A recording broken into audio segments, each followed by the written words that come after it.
Hello viewers, আসসালামু আলাইকুম। Video channel আপনাকে স্বাগতম। আজকে আমরা একটি পেঁপে বাগান দেখতে এসেছিলাম।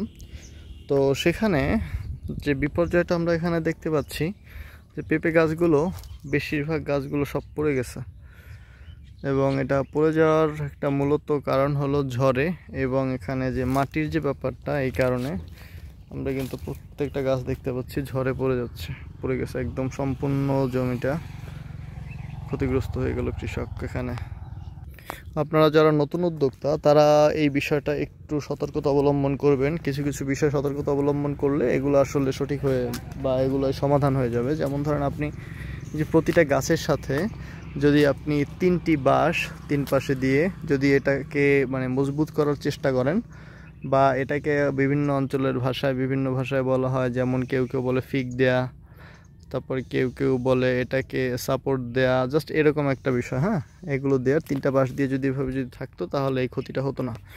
তাছাড়া এখানেও কিছু সমস্যা, যেমন এটা হলো একটা রোগ আর কি, এটা হলো মোজাইক রোগ, সাদামাছির কারণে এই রোগ হয়ে থাকে। তো এখানে কিন্তু যথেষ্ট পরিমাণ ফল ধারণ করেছিল, পেঁপেগুলোয় অনেক ফল ধারণ করেছিল, কিন্তু দেখছেন কি পরিমাণ ফল এখানে সম্পূর্ণ পেঁপে জুড়ে একদম নিচ থেকে উপর পর্যন্ত, কিন্তু আসলে ক্ষতিগ্রস্ত হয়ে গেল। আর এখানে মাটির বিষয়টা আপনাকে খেয়াল রাখতে হবে। সাধারণত দোআঁশ এবং বেলে দোআঁশ মাটিতে যেটা আপনার পিএইচ সাধারণত 5.5 থেকে 7.5 মাত্রায় হলে সবচেয়ে ভালো হয়। হ্যাঁ, আর এখানে আর একটা বিষয় হলো, আপনি যদি এই ধরনের পেঁপে বাগান করতে যান সেক্ষেত্রে আপনাকে সতর্কতার সাথে কিছু কাজও করতে হবে। যেমন আপনাকে সেচের ব্যবস্থা রাখতে হবে। আর একটা বিষয়, এই যে আমরা মাটিগুলো দেখতেছি প্রতিটা গাছের গোড়ায় দেখুন উঁচু করে দেওয়া আছে। হ্যাঁ, উঁচু করে দেওয়ার কারণ এখানে যেন কোনো ধরনের পানি না জমে। আর পানি জমলে কিন্তু পেঁপে গাছ কিন্তু অনেক পেঁপে গাছ সাধারণত বাঁচে না, পানি এটা সহনশীল ক্ষমতা এর কম। এই কারণে পেঁপে গাছগুলো আসলে দেখুন কত সুন্দর, গাছগুলো কত পেঁপে হইল, কিন্তু আসলে ক্ষতিগ্রস্ত হয়ে গেল। তো এই ক্ষেত্রে আপনারা যেটা অবলম্বন করতে পারেন, আপনারা হলো জাস্ট আবহাওয়ার যে পূর্বাভাসগুলো এগুলো লক্ষ্য রাখবেন। আর সাধারণত ঝড় বৃষ্টি হলে এটা আমরা বিভিন্ন সোশ্যাল মিডিয়া থেকে বিভিন্ন নিউজ পেপারে শুনে থাকি। তো তার পূর্ব অবস্থায় আপনি এই আড়া দিয়ে বা 3টা বাঁশ দিয়ে বা 2টা বাঁশ দিয়েও আপনি দিতে পারেন। হ্যাঁ, 2টা বাঁশ দিয়ে এভাবে ফিক দিয়ে দেবেন।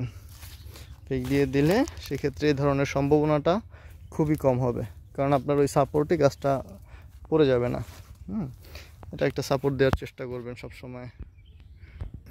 পেঁপের আর একটা সমস্যা আছে, যেটা মূলত এখানে দেখা যাচ্ছে না, তবে অনেক সময় হয়ে যাচ্ছে। এখানে দেখুন পেঁপেগুলো, গাছগুলো কিন্তু ঝরে পড়ছে, তারপরও কিন্তু ফলগুলো পড়ে যাচ্ছে না। কিন্তু অনেকের গাছ আস্ত অবস্থায় থাকলেও আপনার ফল ফুল এগুলো কিন্তু ঝরে যায়। এটার কিছু উল্লেখযোগ্য কারণ আছে। হ্যাঁ, আবার অনেক সময় আপনার এই যে ফলগুলো হলুদ হয়ে তারপরে ঝরে যায়, ছোট অবস্থায় মনে হয় যে পেকে তারপরে ঝরে যায়। তো ফুল ঝরার যে বিষয়টা, এটা সাধারণত আপনার পরাগায়নের অভাবে অনেক সময় হয়ে থাকে। হ্যাঁ, যেমন আপনার যদি সঠিক সময় যদি এই ফুলগুলো যদি পরাগায়ন, যেমন পরাগায়নের তো কিছু মাধ্যম আছে আপনারা সবাই জানেন, তো বায়ু পরাগায়ন হয়ে থাকে, তারপর কীটপতঙ্গ দ্বারা পরাগায়ন হয়ে থাকে। পরাগায়নে যদি ব্যাঘাত ঘটে বা পরাগায়ন যদি না হয়, সেক্ষেত্রে আপনার পেঁপেগুলো কিন্তু আপনার পরাগায়ন যদি না হয়, তো সেক্ষেত্রে আপনার এটা আসলে এই ক্ষতিগ্রস্তটা হবে না আর কি, বলতে আপনার এই ফুলগুলো আসলে আর ডিম বা ওই ফল ধারণ করবে না, সেক্ষেত্রেও এটা আস্তে আস্তে শুকিয়ে ঝরে যাবে।